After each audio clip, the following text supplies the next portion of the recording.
Olá, tudo bem? Se você tem se sentido sozinho ultimamente, como se Deus estivesse te afastando de tudo, de pessoas, de lugares, de situações que antes faziam parte da sua vida, eu preciso que você preste muita atenção nisso agora. Porque isso que você está vivendo pode não ser um acaso, pode não ser abandono, pode não ser rejeição, pode ser Deus te separando. E eu sei, dói. Dá uma sensação estranha de vazio, de silêncio. Como se ninguém estivesse ali, como se você tivesse sido esquecido. E talvez você até tenha se perguntado, Deus, por que isso está acontecendo comigo? Por que eu estou ficando sozinho? Por que as pessoas estão se afastando? Mas deixa eu te falar uma coisa forte. Deus não afasta você por acaso. Ele afasta você com propósito. Porque na Bíblia, antes de alguém ser levantado, essa pessoa foi separada.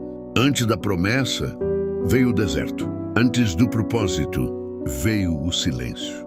Moisés, antes de libertar um povo inteiro, passou anos sozinho no deserto. José, antes de governar o Egito, foi traído, vendido, esquecido. Davi, antes de se tornar rei, foi rejeitado, perseguido e viveu escondido.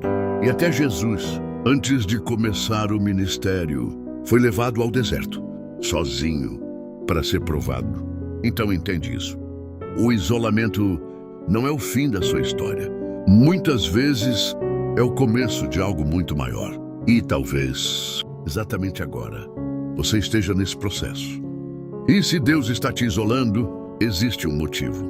Na verdade, existem dois muito claros. O primeiro é preparação. Deus não levanta ninguém sem antes preparar no secreto. Porque o que é construído no barulho não se sustenta. Mas o que é construído no silêncio permanece. Muitas vezes, Deus precisa te tirar de ambientes, de pessoas, de distrações. Não para te machucar, mas para te moldar. Moisés cresceu em um palácio com conforto, com poder, mas não estava pronto. E foi no deserto, sozinho, cuidando de ovelhas, que Deus trabalhou no coração dele. Foi ali, longe de tudo, que ele se tornou quem precisava ser. Davi também, antes de ser rei, passou anos no campo, sozinho, enfrentando leões, enfrentando ursos, enquanto ninguém estava vendo. O que parecia um tempo perdido era treinamento. Talvez você esteja vivendo isso agora, um tempo em que ninguém vê, ninguém reconhece, mas Deus está trabalhando em você, fortalecendo sua fé, moldando seu caráter, te preparando para algo maior. O isolamento não é rejeição, é preparação. Mas não para por aí. O segundo motivo é prova, porque é muito fácil confiar em Deus. Quando tudo está bem, quando tem gente por perto, quando tem apoio, quando tem resposta. Mas e quando você está sozinho? E quando Deus parece em silêncio? E quando ninguém aparece para te ajudar? É nesse momento que sua fé é testada de verdade. José foi vendido, traído pelos próprios irmãos. Foi preso injustamente, esquecido, e mesmo assim permaneceu fiel. Ele não deixou a dor afastar ele de Deus. Jesus também passou por isso. Foi levado ao deserto, sozinho, sem ninguém, sendo tentado. E mesmo assim, permaneceu firme. Agora eu te faço uma pergunta. O que você está fazendo com a sua solidão? Você está reclamando? Ou está crescendo? Você está se afastando de Deus? Ou está se aproximando mais ainda? Porque o isolamento sempre revela quem você realmente é. Mas existe um terceiro motivo, e talvez seja o mais difícil de aceitar. Deus também te isola para te proteger. Sim, proteger, porque nem todo afastamento é perda. Às vezes, é livramento.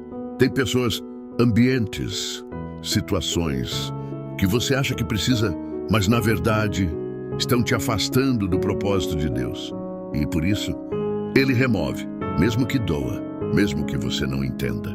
Davi foi ungido rei, mas antes de assumir o trono, precisou fugir, se esconder, viver em cavernas. Não porque Deus tinha abandonado ele, mas porque estava protegendo. Se Davi tivesse permanecido no mesmo lugar, ele poderia ter morrido. Então entenda isso. Nem tudo que sai da sua vida é perda. Algumas coisas são Deus te livrando de algo que você ainda não consegue ver. E eu sei, no momento dói. Parece vazio, parece silêncio, parece abandono. Mas Deus nunca te abandona. Ele está trabalhando, mesmo quando você não vê. Então, o que você faz agora? Não corra da solidão. Use ela. Use esse tempo para buscar mais a Deus, para orar mais, para fortalecer sua fé, para se tornar mais forte espiritualmente. Não volte para lugares que Deus já te tirou. Não insista em pessoas que Deus já afastou. Confie, mesmo sem entender, porque o deserto não é o seu fim. É só uma fase. E toda fase prepara você para algo maior. Moisés, José, e até Jesus passaram pelo isolamento antes de viverem o propósito. E com você não vai ser diferente. A sua hora vai chegar. Mas primeiro, Deus está trabalhando em você. Se você chegou até aqui, comenta: Deus está comigo. E nunca se esqueça, mesmo no silêncio, Deus ainda está cuidando de tudo.